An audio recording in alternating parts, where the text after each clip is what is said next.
Assalamualaikum warahmatullahi wabarakatuh. Waalaikumsalam warahmatullahi wabarakatuh. Terima kasih sekali lagi saya ucapkan kepada para siswa sekalian yang masih mengikuti live Zoom pada pagi hari ini. Langsung saja sebelum kita memulai pembelajaran, ada baiknya kita berdoa memulai pagi hari ini dengan doa. Semoga apa yang kita cita-citakan, kemudian apa yang kita inginkan dapat terwujud, kemudian kita selalu diberikan kesehatan. Doa dimulai.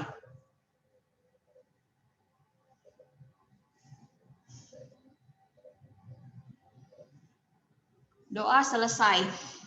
Baik, untuk pagi hari ini ya kita masih akan membahas tentang tema Jepang ya. Kalau minggu yang lalu bahasan kita itu tentang organisasi bentukan Jepang. Nah, untuk minggu ini kita akan membahas tentang tema kekejaman dan penderitaan ya, kekejaman dan penderitaan di masa Jepang. Baik, saya akan membagikan ke PPT untuk kalian. Kalian bisa lihat ya, ini ya. Jadi materi kita itu antara kekejaman dan penderitaan. Nah, kalau kita berbicara mengenai antara kekejaman dan penderitaan, ini adalah kekejaman dan penderitaan. Artinya dua kata ini, kejam dan menderita, itu adalah dua kata yang sangat-sangat dirasakan oleh masyarakat Indonesia pada masa pendudukan Jepang. Nah, jadi untuk itu maka tujuan pembelajaran kita pada hari ini ya, indikator pembelajaran yang akan kita capai pada pagi hari ini adalah yang pertama adalah kita ingin menganalisis bagaimana tentang ekonomi perang yang diterapkan oleh Jepang, kemudian apa saja kebijakan-kebijakan pengendalian kegiatan pendidikan dan kebudayaan, kemudian bagaimana nanti pengerahan Romusa, kemudian apa dampak tindak kekejaman Jepang terhadap kehidupan rakyat. Nah, ini adalah indikator yang akan ingin kita capai pada minggu ini ya, pada pagi hari ini. Nah, langsung saja. Ini kalau misalnya ada di bab 4 ya. Bab 4 itu adalah bab di mana semester baru ya, semester genap dimulai. Nah, kita akan lihat nanti ya, mulai dari apa? Mulai dari ekonomi perang yang akan dibahas, kemudian pengendalian bidang pendidikan dan kebudayaan, pengerahan Romusa. Nah, ini nanti perang melawan tirani itu materi di minggu yang lalu, tetapi minggu depan maksud saya. Tetapi untuk minggu depan kita belum membahas tentang perang melawan tirani. Jadi minggu depan itu kita masuk kepada ulangan harian ya. Nah, jadi ini nanti perang melawan tirani, kemudian dampak pendudukan Jepang di Indonesia, janji kemerdekaan, PPKI, ini akan kita bahas di dua minggu yang akan datang. Baik, nah ini sudah saya bahas sepertinya sedikit ya di minggu yang lalu, kalau saya nggak salah, tentang ekonomi perang. Nah, kalau sekilas gitu ya, minggu yang lalu, saya berpendapat bahwasanya tentang ekonomi perang ini adalah di mana bagaimanapun si Jepang ini masih menerapkan perang, tetapi kegiatan ekonomi itu terus dilaksanakan. Untuk apa? Dua kata ini, ekonomi dan perang, itu saling berkaitan. Nah, contoh seperti ini. Walaupun Jepang sedang mempersiapkan perang Asia Pasifik ya, tetapi perang itu membutuhkan jalannya kegiatan-kegiatan ekonomi. Jadi salah satu contohnya adalah bagaimana perputaran ekonomi, kemudian perputaran uang, perputaran segala macam kehidupan di Jepang itu harus tetap berjalan, tetapi mereka juga harus perang. Nah, seperti itu. Jadi ketika kita maksudkan apa sebenarnya yang dimaksud dengan ekonomi perang. Nah, ekonomi perang itu berarti segala kekuatan ekonomi di Indonesia digali untuk menopang kegiatan perang. Nah, seperti yang tadi saya katakan, untuk menopang kegiatan perang. Dalam hal ini, hasil perekonomian di Indonesia dijadikan modal untuk menyukupi kebutuhan pemerintahan Jepang yang sedang berkuasa di Indonesia. Artinya itu tadi yang saya bilang, roda perekonomian itu harus berputar ya. Berputar di mana? Bukan saja berputar di Indonesia, bukan, tetapi berputar di Jepang sendiri. Karena apa? Jepang pada saat itu memang sedang menghadapi perang Asia Pasifik. Nah, jadi apa langkah-langkah yang dilakukan oleh Jepang? Nah, langkah-langkah yang dilakukan oleh Jepang dalam bidang ekonomi adalah peningkatan produksi padi. Nah, jadi nanti ya produksi padi itu ditingkatkan, tetapi nanti hasilnya bukan untuk masyarakat Indonesia, tapi untuk masyarakat Jepang, untuk penduduk Jepang, untuk militer Jepang. Jadi ini adalah sumber kekuatan juga bagi mereka apa? Nah, ketika perang kan mereka butuh konsumsi yang berlebih gitu. Nah, jadi untuk inilah maka perlu ada peningkatan padi. Dari mana? Jepang sendiri ya, Jepang sendiri kalau sumber daya alam mereka kurang. Nah, mereka mendapatkan dari mana? Dari Indonesia. Makanya ada sistem wajib serah padi. Untuk apa? Untuk apa namanya? Membuat lumbung-lumbung persediaan padi, beras untuk persediaan perang. Oke, berikutnya apa yang apa yang bisa kita berlakukan untuk bukan ya, apa yang bisa diberlakukan Jepang ketika dia ingin membuat pengaturan di dalam bidang ekonomi. Nah, jadi nanti ya Jepang itu selalu mengarahkan kepentingan perang ya, kepentingan perang untuk apa? Untuk menggali sumber-sumber potensi sumber daya alam Indonesia, baik itu bahan mentahnya maupun bahan-bahan yang masak nanti ya. Seperti apa bahan mentahnya itu kalau kita lihat kalau misalnya untuk ini ya, untuk yang perang itu misalnya uranium kita, kemudian batu bara kita itu sangat banyak sekali di Indonesia. Kemudian bahan-bahan yang lain seperti sumber pangan itu didapatkan dari Indonesia. Nah, kemudian nanti untuk menerapkan itu, maka si Jepang itu melakukan pengawasan ekonomi. Artinya ya Jepang itu benar-benar mengeratkan sekali pengeluaran mereka. Jadi nggak boleh ini untuk Indonesia nggak boleh. Ini adalah untuk Jepang sepenuhnya. Jadi makanya nanti kalian akan lihat pengerahan Romusa, kemudian apa yang terjadi.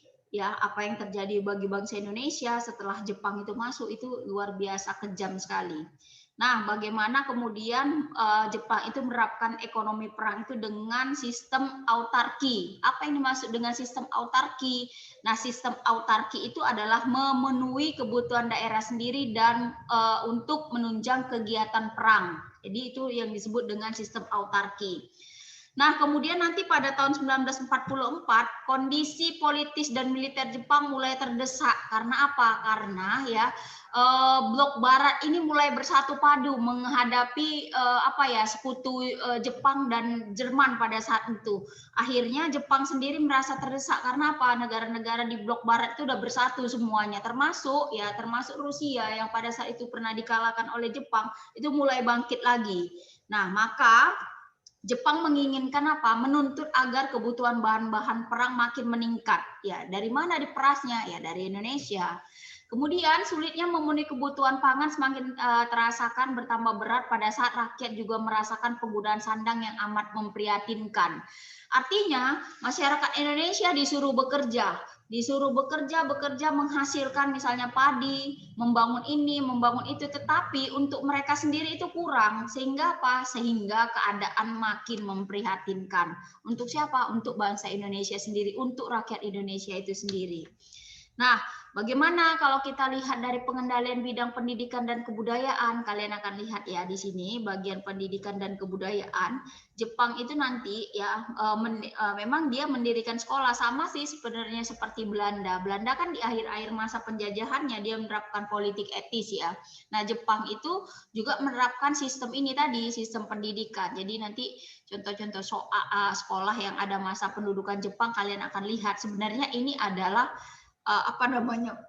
warisan dari si Belanda tadi ya. Jepang untuk dengan mendirikan sekolah nggak ada karena ini adalah sekolah-sekolah rintisan dari Belanda.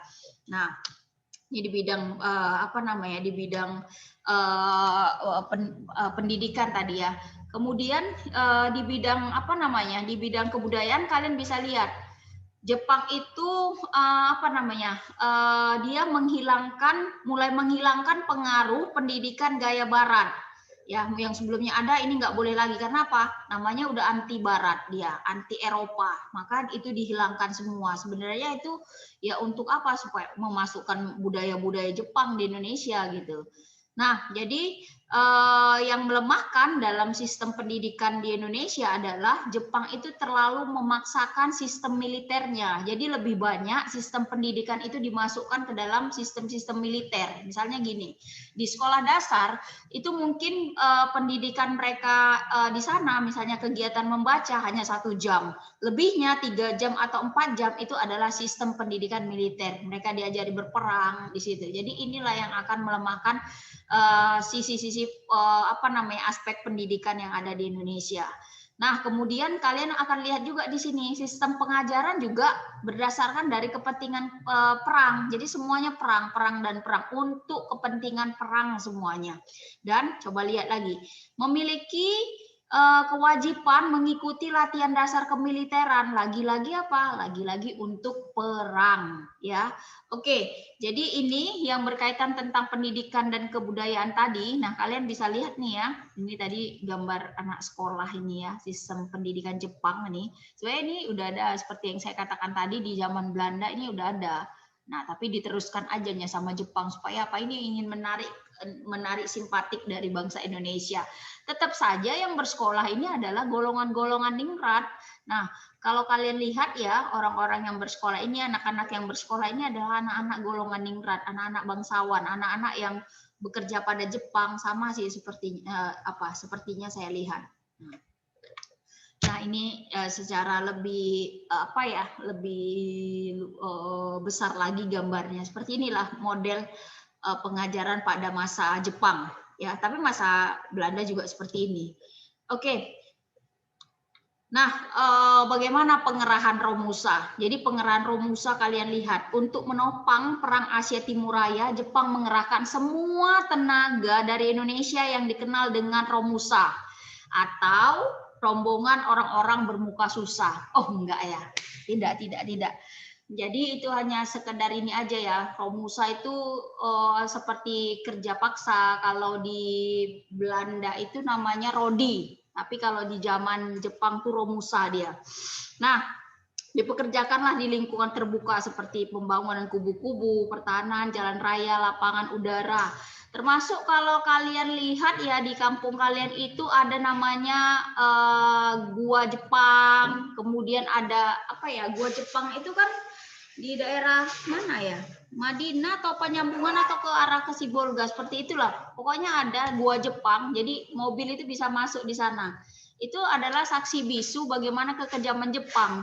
Jadi kalau kalian lihat ya, gua tersebut itu sebenarnya adalah batu yang sangat besar sekali, ya, batu yang sangat besar sekali. Itu mereka Mereka buka itu batunya supaya apa? Supaya jadi jalan dia untuk menghubungkan daerah terpencil dengan daerah kota nantinya.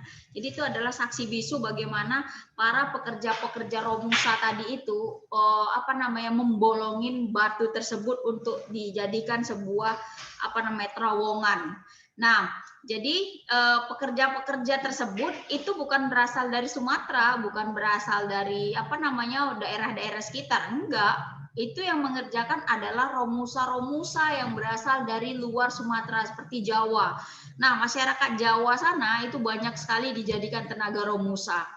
Oke, ini kalian bisa lihat ya, awalnya hanya dipekerjakan di Pulau Jawa, kemudian mulai dibentuklah Romusa di kota-kota sebagai sarana propaganda tadi.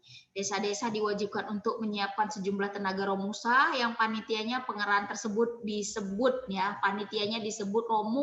Romuk Yakai pada setiap daerah. Oke.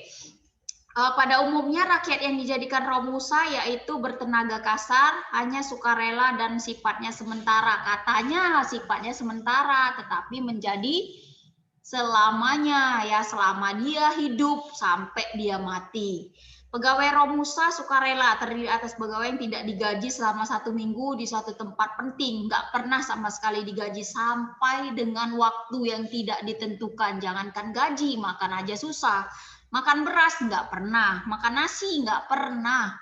Jadi bahan-bahan untuk bahan makanan itu tidak lagi nasi ya, tetapi makanan seperti ubi, ya kan, ya ubi singkong, kemudian jagung itu adalah makanan keseharian dari para Romusa. Nah, Jadi ini semua dibuat oleh Jepang tadi apa? Ini semua dibuat Jepang untuk persiapan perang mereka. Nah, ini bisa kalian lihat nih, ya, bagaimana penderitaan dari masyarakat Indonesia dengan tindakan-tindakan yang dilakukan oleh Jepang. Nah, jadi penderitaan bukan berkurang, tapi malah bertambah. Makanya ada istilah nggak enaknya dijajah oleh Belanda, lebih nggak enak dan lebih sengsara lagi pada masa pendudukan Jepang, katanya seperti itu. Walaupun dia seumur jagung, tetapi penderitaannya luar biasa. Karena apa? Semua diperas, ya, ekonominya, ya kan, kemudian sumber daya manusianya diperas semuanya, habis-habisan untuk kebutuhan perang. Nah, makanan sulit didapat karena banyak petani menjadi romusa, kemudian juga makanan-makanan itu nanti semuanya itu dialokasikan untuk kepentingan perang. Jadi masyarakat sendiri tidak pernah sama sekali yang namanya makan nasi nanti. Walaupun mereka adalah petani dari pesawah gitulah istilahnya, bukan petani. Nah, banyak gelandangan. Kemudian nanti juga kalian bisa lihat di zaman Jepang kita sangat kesulitan di bidang pakaian, sandang, pangan. Itu sama sekali kita sangat sulit sekali. Bahkan nanti di zaman Jepang kita lihat sendiri masyarakat Indonesia itu sama sekali tidak bisa membeli baju. Jadi nanti mereka akan membuat baju pakaian itu dari apa? Dari karung goni dia. Dari goni-goni itu dibuat. Nah, seperti itulah jadi kejamnya di zaman Jepang ini. Pasar gelap itu tumbuh di kota-kota besar akibat makanan yang sulit. Ya, tingkat kriminal tinggi pada saat itu karena apa? Memang sangat susah sekali rakyat. Uang yang dikeluarkan Jepang tak ada jaminannya dan mengalami inflasi karena memang nggak guna. Untuk apa uang banyak, barang nggak ada, ya kan? Nah, kemudian bahan pakaian dan obat-obatan seperti yang saya katakan tadi sulit didapat. Bahkan masyarakat menggunakan karung goni sebagai bahan pakaian mereka. Ini realnya, memang yang seperti yang saya katakan, ini realnya yang terjadi pada masa pendudukan Jepang. Nanti setelah Indonesia merdeka, ya, nanti yang negara yang memberikan bantuan berupa pakaian itu India, yang memberikan bantuan Indonesia pakaian, ya, bahan-bahan tekstil itu India. Kenapa? India kaya sekali dengan tekstil dan Indonesia kaya sekali dengan sumber-sumber pangannya. Jadi mereka barteran dengan apa? Pakaian dengan bahan pangan tadi. Nah, penderitaan rakyat Indonesia yang semakin tidak tertahankan. Inilah tadi yang dimaksudkan dengan apa? Dengan kekejaman dan penderitaan pada masa Jepang. Nah, ini yang saya katakan di minggu yang lalu, ya, di minggu yang lalu ini tulisan yang dibuat oleh para romusa untuk Soekarno, ya. Jadi seperti inilah gambaran sedikit sekali tentang romusa. Nah, kalian lihat nih, nampak dia tulang-tulang organ-organnya kan, nampak semuanya. Artinya apa? Nah, udah kurus semuanya, tinggal tulang sama buang anginnya aja ini. Karena mereka nggak mendapatkan makanan yang layak.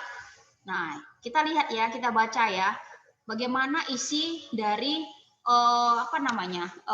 isi dari pernyataan dari para romusa ini untuk Soekarno yang bertanggung jawab terhadap hal itu, ya, yang bertanggung jawab atas masuknya Jepang pada saat itu.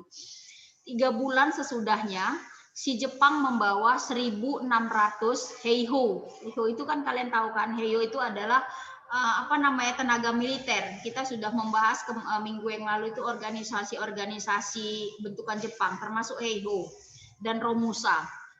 Ke Pulau Lumpur. Nah, Pulau Lumpur ini adalah pulau yang di mana pulau terpencil Papua. Hanya tinggal hidup 251. Jadi dari 1.600 orang itu yang hidup itu cuma 251. Nah, jadi ini yang lainnya mati karena kelaparan atau dipotong kepalanya, atau mati karena dipukul, atau dikubur masih hidup, atau dipaku ke tanah dan ditinggalkan sampai mati. Si Jepang sendiri di situ gemuk dan segar. Insinyur Soekarno, bagaimana rasa di hati Tuan melihat buah pekerjaan Tuan ini? Nah, ini adalah tulisan yang diperuntukkan untuk Soekarno pada saat itu. Nah, ini kenapa bisa akhirnya terekspos pada saat itu? Ya memang ya pada saat itu ada juga kaum dari yang selamat ini ataupun kaum pers yang pada saat itu memang sudah ada, ini terus saja mempublikasikan dan memberitahukan bahwasanya kekejaman Jepang ini seperti ini gitu. Ini masih masih salah satu contoh gambarnya. Nah, banyak lagi gambar-gambar kekejaman Jepang yang terjadi di seluruh kepulauan-kepulauan di Indonesia, yang seperti yang minggu semalam itu saya lihat ada potongan-potongan dari kepala-kepala manusia yang dipakukan ke bumi. Nah, seperti itulah keadaannya. Karena apa mereka melakukan itu? Karena terjadinya penentangan terhadap Jepang. Orang yang menentang kemudian ingin kabur dari pekerjaan itu, dijadikan dijadikan ya seperti itu tadi. Oke. Nah, itu mungkin ya tentang antara penderitaan dan kekejaman di masa Jepang.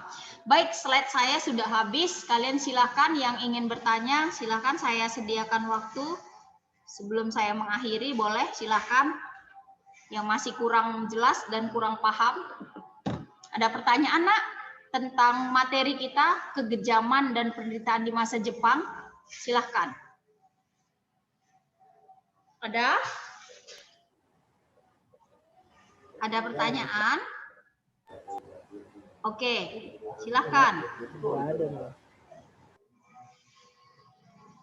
Oke, kalau misalnya tidak ada pertanyaan, saya akan akhirin saja karena tadi kita juga mulainya cepat ya. Baik, saya akan akhirin saja untuk pembelajaran kita pada minggu ini. Jadi saya hari ini belum masukkan bahan-bahan ajar saya ke psikologi. Jadi kalian mulai nanti setelah Zoom selesai ya, semua pembelajaran ini selesai, kalian bisa mengerjakan pekerjaan di psikologi. Baik, itu saja mungkin yang bisa saya sampaikan pada pagi hari ini. Terima kasih atas waktu dan kesempatannya. Saya tutup dengan Assalamualaikum warahmatullahi wabarakatuh. Waalaikumsalam warahmatullahi wabarakatuh.